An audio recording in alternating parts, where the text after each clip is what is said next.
శ్రీమాత్రే నమ. జై గురు దత్తాత్రేయ నమ. ఈ వీడియోలో మనం తులారాశి వారికి డిసెంబర్ 1వ తారీఖు నుంచి 15వ తారీఖు మధ్యలో జరగబోయే పక్ష ఫలితాల గురించి తెలుసుకుందాం. ఎస్పెషల్లీ ఈ తులారాశి వారికి ఈ పక్షంలో అద్భుతమైనటువంటి ధనయోగాలు ఏర్పడడం జరిగింది. సో ధనయోగం అన్నప్పుడు ఒక విధంగా కేవలం రూపాయలే కాకుండా జాతకుడు తన యొక్క ప్రతిభకు తగిన గుర్తింపు, మంచి అవకాశాలు రావడం, ఇవి కూడా ధనం కిందే అవుతుంది. అంతెందుకు, మీకు బాగా ఆత్మీయులైనటువంటి మీ స్నేహితులు, చాలా కాలం దూరంగా ఉన్నటువంటి మీ ఆత్మీయులు మిమ్మల్ని కలుసుకున్నా, మీ గృహానికి విచ్చేసినా అది కూడా ఒక ధనయోగం లాంటిదే. అంటే ఒక సంతోషం, ఆనందం కలిగించేది కూడా ధనయోగం కిందే రావడం జరుగుతుంటుంది. మరి ఈ రాశి వారికి చాలా ధనయోగాలు ఈ పక్షంలో ఏర్పడడం జరిగింది. ఒకటి, అందులో ధనస్థానంలోనే లాభాధిపతి రవి ఇంచుమించుగా ఈ పక్షం అంతా సంచరించడం జరుగుతుంది.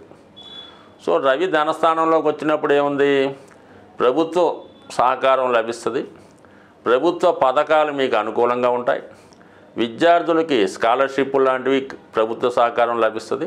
అలాగే మరి మీ తండ్రి గారు, తండ్రి సమాన వ్యక్తులు మీకు సహాయపడతారు.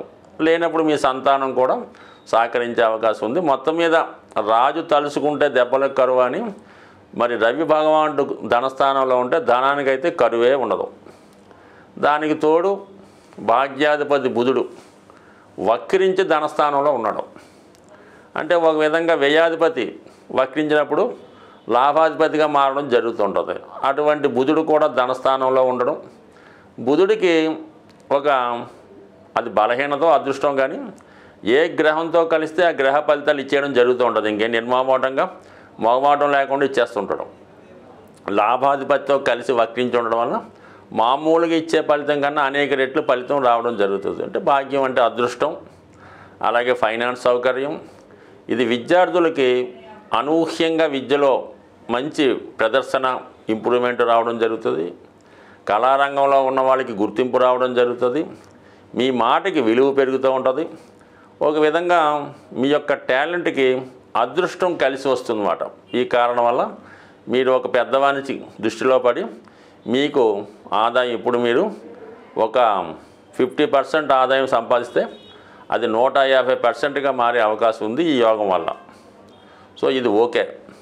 దాని తర్వాత రాష్ట్రాధిపతిగా ఉన్నటువంటి శుక్రుడు చతుర్థ స్థానంలో సంచరిస్తూ మిత్రస్థానంలో సంచరించడం జరుగుతుంది.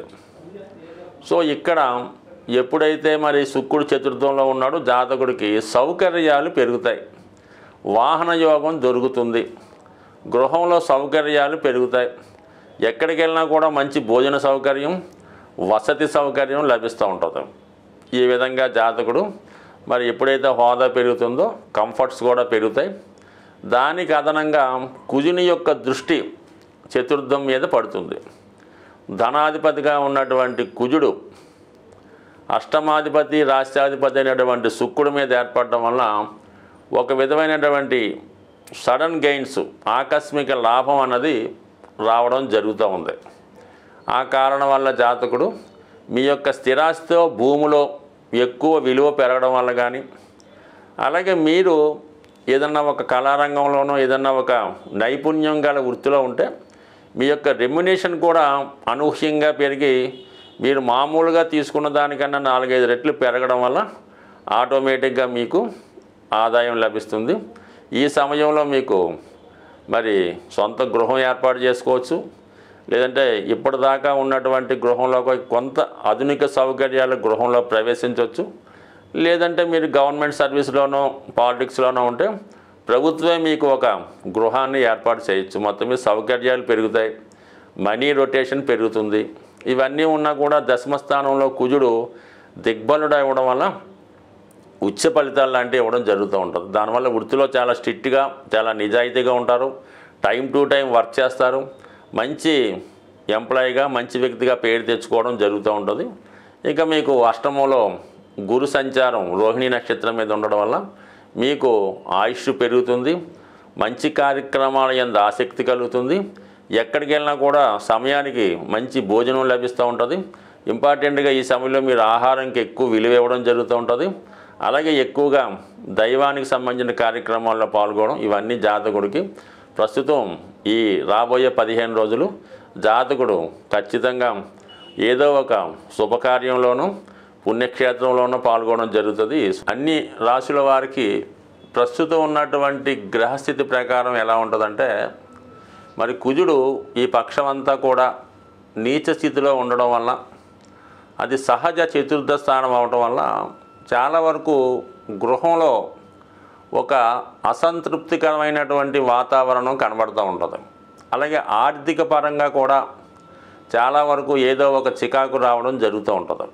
ఒక స్థిరాస్తి కొందామన్నా, ఇంట్లోకి విలువైన వస్తువులు సమకూర్చాలన్నా, గోల్డ్ మొదలగు వస్తువులు కావాలన్నా కూడా ఎక్కువగా ఫైనాన్షియల్గా ఇబ్బంది పడడం జరుగుతూ ఉంది. అలాగే ఏంటంటే కుజుడు వీక్గా ఉన్నప్పుడు భార్యాభర్తల మధ్య కలహాలు, అలాగే తండ్రి కొడుకుల మధ్య విభేదాలు లాంటివి కామన్గా జరుగుతుంటాయి అన్నమాట. అంటే కోపాలు ఎక్కువ అవుతుంటాయి. చిన్నదానికి పెద్దదానికి ప్రతిదానికి విసుక్కోవడం జరుగుతూ ఉంటుంది. ఇది అన్ని రాశుల వారికి వర్తిస్తూ ఉంటుంది అన్నమాట. అంటే సహజంగా కుజుడు వీటికి కారణమవుతుంటాడు. అలాగే శుక్రుడు కుజుడు యొక్క సమసప్తక స్థితి జాతకుడు కొన్ని బలహీనతలకు లోనై ఏదో ఒక వ్యసనానికి మనీని ఎక్కువ ఖర్చు పెట్టడం జరుగుతూ ఉంటుంది. సో ఇటువంటి వాటి నుంచి బయటపడడానికి కూడా ప్రతి నెలలో కూడా ఏదో ఒక పండగ లాంటిది, ఒక ఈ దోష నివారణకి కొన్ని పుణ్య పర్వదినాలు వస్తూ జరుగుతుంటాయి. మరి ఈ నెలలో వస్తున్నటువంటి సుబ్రహ్మణ్య స్వామి షష్ఠి 7వ తారీఖు డిసెంబర్ తారీఖున కంపల్సరిగా ప్రతి ఒక్కరూ కూడా విధి విధానంగా సుబ్రహ్మణ్య స్వామి వారిని దర్శించి, వీలైతే ఆ రోజు ఉపవాసం ఉండి ఏదైనా సుబ్రహ్మణ్య క్షేత్రాన్ని కానీ దగ్గరలో ఉన్నటువంటి శివాలయాన్ని కానీ దర్శించి విధి విధానంగా స్వామికి వీలైతే పంచామృతాలతో, అంటే ఎక్కువగా తేనె, చెరుకు రసం, బెల్లం పానకం, చలిమిడి మొదలగు వాటిలో అభిషేకం నైవేద్యాలు పెట్టి పూజించడం వల్ల, అలాగే గర్భానికి సంబంధించినటువంటి ఇబ్బందులతో మరి స్త్రీలకు ఎక్కువగా సంతానం కలగకపోవడం, కలిగిన సంతానం చాలా బలహీనంగా ఉండడం, అలాగే వివాహంలో సమస్యలు, ఇవన్నీ కూడా ఒక విధమైన సర్పదోషం ద్వారా జాతకులకి ఏర్పడడం జరుగుతూ ఉంటుంది. అందువలన ఏ రాశిలో జన్మించిన స్త్రీలైనా కంపల్సరీగా వివాహపరమైన సమస్యలు ఉంటే, అలాగే పిల్లలకు కలగకపోయినా, పిల్లలకి అభివృద్ధి లేకపోయినా ఈ సుబ్రహ్మణ్య షష్ఠి రోజు ఏదైనా ఒక సుబ్రహ్మణ్య క్షేత్రంలో దర్శించి విధి విధానంగా, అంటే ఏదైనా ఒక పర్వదినం రోజు పూజ చేసుకోవడం వల్ల ఆ విశేషమైన ఫలితం రావడం జరుగుతూ ఉంటుంది. ఉదాహరణకి మాస శివరాత్రి రోజు శివుడికి అభిషేకం చేసుకుంటే నెల మొత్తం మీరు అభిషేకం చేసే పుణ్యఫలం దక్కుతుంది. మహాశివరాత్రి ఒక్కరోజు శివుడికి అర్చించుకొని అభిషేకం చేస్తే సంవత్సరం మొత్తం ఫలితం వస్తుంటుంది.